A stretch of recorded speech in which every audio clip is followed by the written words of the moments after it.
Hello friends, আমি শুভম। হইচইতে বাংলাদেশের একটা নতুন ওয়েব সিরিজ এসছে যার নাম বোহেমিয়ান ঘোড়া, যেটা ডাইরেক্ট করছে অমিতাভ রেজা চৌধুরী, যিনি এর আগে আয়নাবাজির মতো সিনেমা বানিয়েছিলেন এবং এখানে লিড রোলটা প্লে করছে মোশাররফ করিম। কেমন হলো সিরিজটা সেটা নিয়ে কথা বলবো এই ভিডিওতে। রিভিউতে আসার আগে একটা জিনিস আপনাদের পরিষ্কার করে জানিয়ে দিই, যারা আয়নাবাজির এক্সপেকটেশন নিয়ে সিরিজটা দেখতে বসছেন, তারা আয়নাবাজির এক্সপেকটেশন নিয়ে সিরিজটা দেখতে বসবেন না, তাহলে কিন্তু আপনি খুব বড়ভাবে হতাশ হবেন। কেন সেটা আমি আসছি পরবর্তীকালে, কিন্তু আয়নাবাজির এক্সপেকটেশন নিয়ে এই সিরিজটা আপনি প্লিজ দেখতে বসবেন না। এবারের গল্পটা কি, এখানে মোশাররফ করিম একজন ট্রাক ড্রাইভার, তিনি 7খানা অলরেডি বিয়ে করে ফেলেছে এবং তিনি 8 নম্বর বিয়েটা করতে চলেছে এবং তিনি জানে যে 8 নম্বরে তার ফাড়া আছে, মানে 8 নম্বর বিয়েটা করলে তার সঙ্গে কিছু একটা প্রবলেম ক্রিয়েট হবে, তার কিছু একটা সমস্যা হবে, কিন্তু তবুও সে 8 নম্বর বিয়েটা করে ফেলে। এইবার কি তার লাইফে সমস্যা আসছে? যদি আসে তাহলে কি কি সমস্যা আসছে, এই নিয়েই গোটা সিরিজটা, 7খানা এপিসোডের এই সিরিজটা, এবং প্রত্যেকটা এপিসোড মোটামুটি 18 মিনিট, 20 মিনিট, 22 মিনিট এরকম করে রানিং লেন্থ।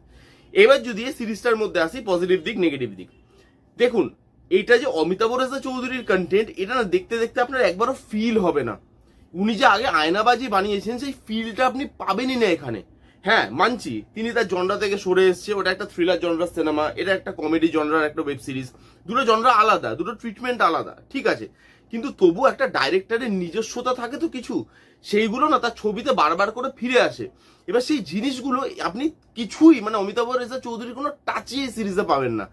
কিভাবে এটা মেকিং করেছে আমি অবাক হয়ে গেলাম সিরিজটা দেখে। কিছু পজিটিভ দিক অবশ্যই আছে, যেরকম এখানে যেভাবে লুক অ্যান্ড ফিলটা সেট করা হয়েছে, যেহেতু ট্রাক ড্রাইভার তিনি বিভিন্ন জায়গায় ট্রাভেল করছে, গ্রামেই পুরো ইয়েটা শুট করা, সিরিজটা শুট করা, তো সেখানে লুক অ্যান্ড ফিলটা দেখতে ভালো লাগছে, থিমটার সঙ্গে লুক অ্যান্ড ফিলটা ভালোভাবে মানিয়ে যায়। তার সঙ্গে মোশাররফ করিমের অ্যাক্টিং, মোশাররফ করিমের পারফরমেন্স ভালো, এবং তার সঙ্গে বাকি যারা ছিল কিছু গুন্ডা আছে, তার যে বউ, তার যে 8খানা বউ, তারা প্রত্যেকেই তাকে ভালো সাপোর্ট করেছে এবং পারফরমেন্স কিন্তু বেশ ভালো, আপনার খুব একটা খারাপ লাগবে না। এখানে বিজিএম এর কাজ ভালো, কালার টোনের কাজ ভালো, এখানে একটা ফ্রেশনেস ব্যাপার আছে, যেহেতু কমেডি একটা সিরিজ, ওই ফ্রেশনেসটা কিন্তু আপনি পান লুক অ্যান্ড ফিল, বিজিএম এই সব দিক থেকে, কালার টোনের দিক থেকে ওই ফ্রেশনেসটা কিন্তু আপনি পাবেন, তাতে কোনো প্রবলেম নেই। এই সাবজেক্টটা ভালো ছিল, এই সাবজেক্টটা দিয়ে আরো বেটার একটা ওয়েব সিরিজ বানানো যেত, সাবজেক্টটার মধ্যে পোটেনশিয়াল ছিল, কিন্তু এই সাবজেক্টটা একটা বেটার সিরিজে কনভার্ট হতে পারে না, এবং এই সিরিজে কমেডিটা ওয়ার্ক করে, কিছু কিছু জায়গায় কমেডিটা বেশ ভালো এবং আপনাকে কিন্তু হাসাতে পারে, এবং সেটা মেইনলি মোশাররফ করিমের পারফরমেন্সের জন্য।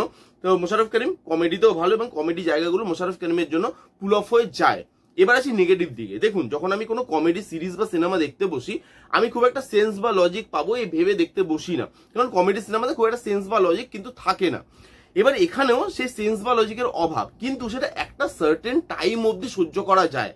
আপনি যদি দেখেন যে একটার পর একটা এমন ঘটনা ঘটছে যেগুলো সম্পূর্ণভাবে সিনেমাটিক লিবার্টি নিয়ে বানানো, সেটা না আপনি একটা টাইমের পর আপনার আর ওই জিনিসটার প্রতি ইন্টারেস্টটা থাকবে না।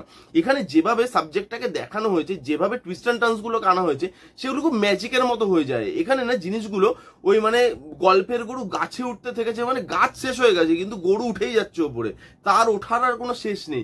এবার এখানে জিনিসগুলো এত ম্যাজিক্যাল ওয়েতে, এত ইললজিক্যাল জিনিসপত্র হয়, এবং প্রথম দিকে না ক্যারেক্টারগুলোকে তবুও টাইম দিয়ে দেখানো হচ্ছিল, প্রত্যেকটা ওয়াইফ তাদের যে ইন্ট্রোডাকশন সেগুলো বেশ ভালো করে দেওয়া হয়েছে, এবার সেখানে টাইম নেওয়া হচ্ছিল প্রথমের দিকে, কিন্তু পরের দিকে এসে সিরিজটাকে শেষ করতে হবে এইটা দেখতে পেয়েছে মেকাররা, এবং সেখানে হুড়ুর করে সিরিজটা এগিয়ে চলে যায়, যার কোনো মাথা মুন্ডু নেই, যে কোনো জায়গা থেকে সবকিছু মিলে গেল, পুরো হ্যাপি এন্ডিং হয়ে গেল, সবকিছু ভালো হয়ে গেল, এবং লাস্টে গিয়ে আপনি ওই যে ওই হাইপটা ওটা আপনাকে তৈরি করতে পারেন না থ্রু আউট দ্য সিরিজ।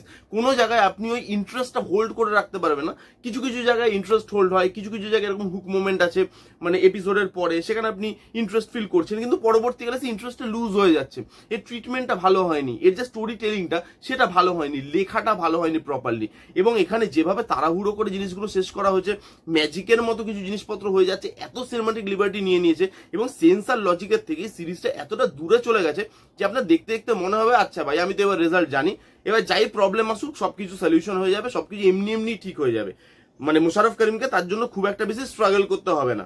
তো সেটা জানার পর ইন্টারেস্টটা আপনার দেখার এমনি কমে যায়, তখন আপনি এমনি যে সিরিজটা দেখেন। তো এটা অমিতাভ রেজা চৌধুরীর কাজ বলে তো আমার প্রথমত খুব অমিতাভ রেজা চৌধুরীকে আমি পেলাম না এই কাজটার মধ্যে থেকে। মোশাররফ করিম তার দিক থেকে ভালো চেষ্টা করেছে, ভালো পারফরমেন্স দেখতে চাইলে, লুক অ্যান্ড ফিল দেখতে চাইলে, হাসতে চাইলে আপনি এই সিনেমাটা এই সিরিজটা একবার দেখতে পারেন।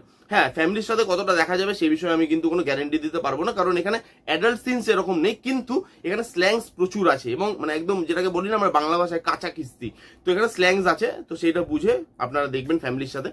এই ছিল বোহেমিয়ান ঘোড়ার রিভিউ। আমার সিরিজটা খুবই ওকে খুবই অ্যাভারেজ একটা সিরিজ লেগেছে।